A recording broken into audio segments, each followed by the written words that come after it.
wabarakatuh. Waalaikumsalam warahmatullahi wabarakatuh. Perkenalkan, nama saya Elar Paga Persada dengan NIM 04040116.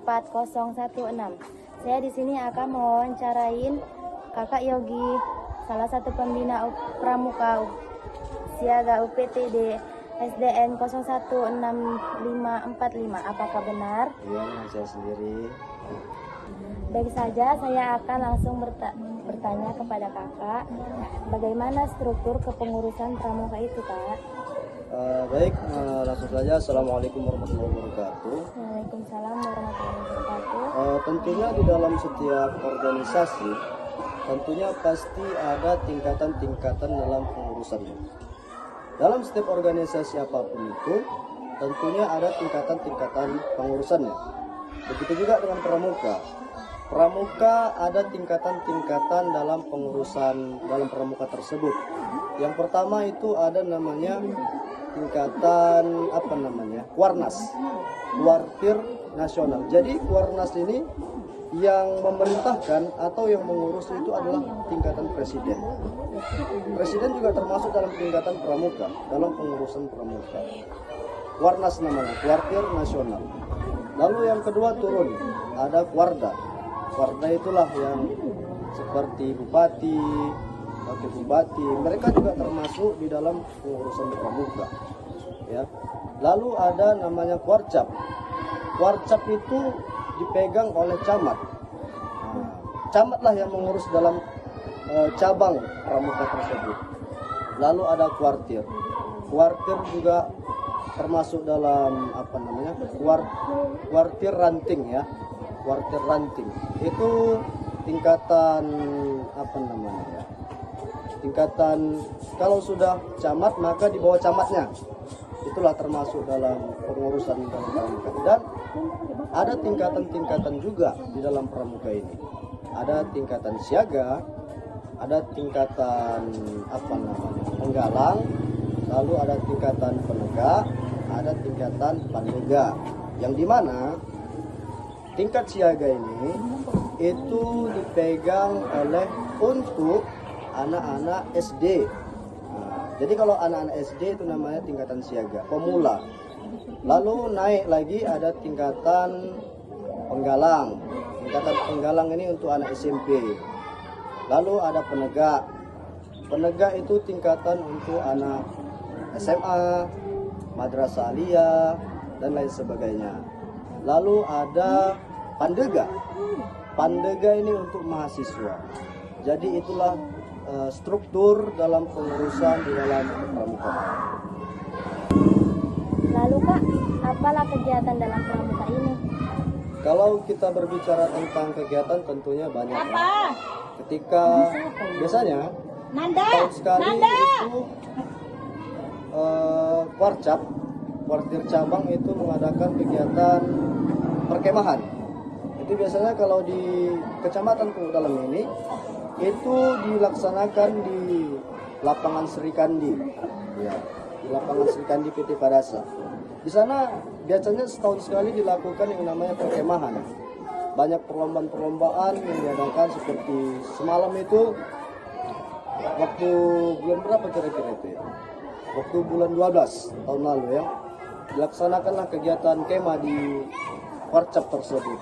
Ada kegiatan seperti lomba yel-yel, lomba menari, lomba LKBB, dan lain sebagainya. Itulah termasuk kegiatan-kegiatan di dalam pramuka, kegiatan perkemahan termasuk. Itu dia. Jadi itulah dia. Begini Kak, apa kira-kira yang menjadi kegiatan pramuka yang rutin dan non-rutin di SD? Iya. Kalau untuk kita berbicara tentang kegiatan pramuka rutin atau non rutin, tentunya ada di setiap di setiap tempat pasti ada kegiatan rutin dan non rutin. Kalau berbicara di SD ini, kegiatan rutin yang biasa dilakukan adalah kegiatan seminggu sekali, yang dimana di SD ini melakukan yang namanya latihan pramuka seperti kegiatan LKBB, ya, bagaimana cara peraturan baris berbaris secara benar dan tepat. Tentunya itu menjadi sesuatu hal yang rutin dan wajib dilakukan oleh pramuka tingkat siaga di SD. Karena apa? Kalau mereka tidak tahu LKBB, maka itu menjadi hal yang menjadi sesuatu hal yang menjadi sesuatu hal yang dipandang sebelah mata bagi orang kan. Dari SD mana ini? Dari SD ini kan malu juga orang. Jadi itulah menjadi kegiatan rutin. Setiap minggunya di SD ini melakukan yang namanya kegiatan latihan pramuka seperti kegiatan LKBB, latihan tapak tilas, latihan cara memasang tenda, dan itu dilakukan setiap seminggu sekali. Dan kalau kegiatan rutin, itulah yang kegiatan di cabang itu seperti kegiatan perkemahan itu biasanya diadakan setahun sekali. Mungkin itulah yang menjadi kegiatan rutin di SD ini. Begitu kira-kira. Kira-kira Kak, apa sarana dan prasarana dalam kegiatan pramuka ini? Kalau kita berbicara tentang sarana atau prasarana itu termasuk dari bagian fasilitas gitu ya. Jadi kalau kita di dalam pramuka tentunya ada fasilitas yang harus dipenuhi. Salah satunya adalah tenda. Kenapa tenda? Karena kalau pramuka tentunya ada kegiatan kemah. Ya, kalau nggak ada tenda macam mana kita mau berkemah ya kan? Camping. Jadi itu termasuk dalam kegiatan fasilitas atau prasarana dalam pramuka. Tenda, lalu tali. Untuk apa tali? Tali itu untuk simpul, untuk menyimpul, untuk mengikat, untuk mengikat tenda, untuk mengikat berbagai macam. Jadi tali ini termasuk sesuatu hal yang penting di dalam fasilitas pramuka. Tenda, tali, lalu ada namanya P3K. P3K itu bukan tingkat ASN ya, bukan P3K ASN, bukan. P3K itu apa? Pertolongan pertama dalam kecelakaan. Jadi P3K ini seperti obat-obatan, betadin, kapas, atau lain sebagainya. Itu untuk kalau misalnya ada anggota pramuka yang terluka atau terkena duri, terkena paku, bisa kita melakukan pertolongan secara cepat dengan dengan kotak P3K itu, seperti obat-obatan itu tadi. Itulah yang menjadi sarana dan prasarana dalam kegiatan pramuka. Jadi Kak, apa kira-kira yang menjadi penilaian dalam kepramukaan tersebut? Jadi kalau kita berbicara tentang penilaian, tentunya ada sesuatu hal yang banyak dinilai dalam kegiatan kepramukaan. Yang pertama, kita menilai dari dari kerapian. Seseorang kader pramuka, dia harus rapi, seperti yang diucapkan dalam 10 dasar dharma pramuka. Ya. Yang pertama, dia harus takwa kepada Tuhan Yang Maha Esa.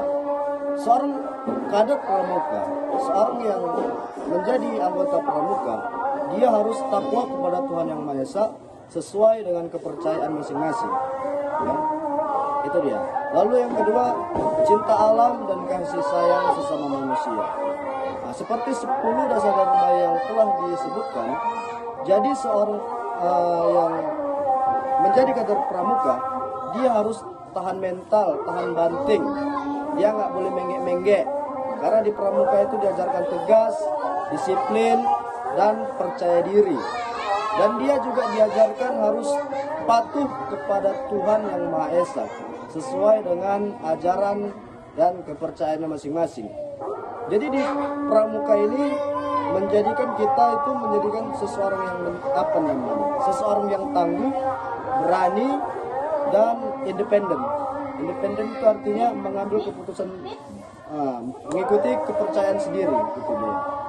Itulah yang menjadi penilaian dalam kegiatan pramuka. Itulah kira-kira. Apa prestasi yang telah diraih dalam kegiatan pramuka, Pak? Kalau prestasi yang pernah diraih waktu kemarin itu, saya pernah menjadi pembina terbaik, ya, pembina terbaik kedua tingkat Kuarcap. Jadi di situ itulah prestasi yang saya raih. Lalu saya pernah menjuarakan, memenangkan perlombaan anak didik saya meraih juara-juara seperti juara 1 yel-yel, juara 1 LKBB, menari dan lain sebagainya. Kalau berbicara tentang prestasi, yang 88 apa dari ya? mana? Saya pernah mendapatkan tingkat terbaik kedua ya, menjadi pembina terbaik. Kita berbicara tentang prestasi yang pernah saya raih, saya pernah mendapatkan pembina terbaik kedua, yang dimana ketika itu saya membawa anak-anak dari SD Negeri 01383 ya, dari 10 dalam. Di situ saya mendapatkan prestasi pembina terbaik kedua. Lalu saya juga pernah mendidik anak-anak saya itu meraih juara perlombaan dari lomba LKBB, mereka juara 1. Terus lomba apa lagi itu ya, lomba yel-yel, itulah juara 1 juga. Lomba menari itu juara 1 juga. Itulah yang menjadi prestasi-prestasi yang pernah saya raih ketika saya mengikuti organisasi pramuka. Sementara saya hanya tingkat penggalang pengalaman saya di dalam pramuka. Hanya sedikit saja saya ikut pramuka. SMA mahasiswa saya nggak ikut lagi di dalam pramuka. Tapi saya sangat cinta kepada pramuka. Itu kira-kira. Jadi Kak, apa kira-kira yang menjadi tantangan dan hambatan dalam kegiatan pramuka? Kalau berbicara tentang tantangan dan hambatan, pertama ketika kita di dalam mengikuti pramuka, tantangan yang pertama kita hadapin itu adalah halangan dari orang tua. Banyak anak-anak sebenarnya mereka itu ingin sekali mengikuti pramuka, namun di sisi lain ada orang tua yang tidak mendukung anaknya. Karena apa? Karena banyak orang tua yang khawatir lah, takut inilah, takut kejadian itulah. Itulah yang menjadi tantangan, yang menjadi tantangan bagi saya selaku pembina pramuka. Lalu yang kedua yang menjadi tantangan bagi saya ketika saya membawa atau membimbing anak-anak yang melaksanakan kegiatan perkemahan, yang menjadi tantangan adalah ketika mereka sakit ya. Ketika mereka sakit, itulah yang menjadi sesuatu hal yang ribet ya, gitulah kita katakan. Tantangan bagi saya ketika saya membawa anak-anak melakukan pramuka, ketika dia sakit, demam, kakinya berdarah, itulah. Tapi di sisi lain itu menjadi sesuatu hal tanggung jawab yang lebih kepada saya, mengajarkan saya untuk lebih bertanggung jawab, untuk menjadi sosok pendamping sekaligus sosok ayah juga ya, walaupun belum punya anak ya. Itulah mengajarkan saya untuk lebih bertanggung jawab dalam menghadapi tantangan-tantangan dalam kegiatan pramuka tersebut. Itulah kira-kira. Terima kasih Kakak atas waktunya dalam wawancara ini. Ya, semoga sama-sama. kedepannya bisa lebih baik lagi dalam pembina pramuka ini.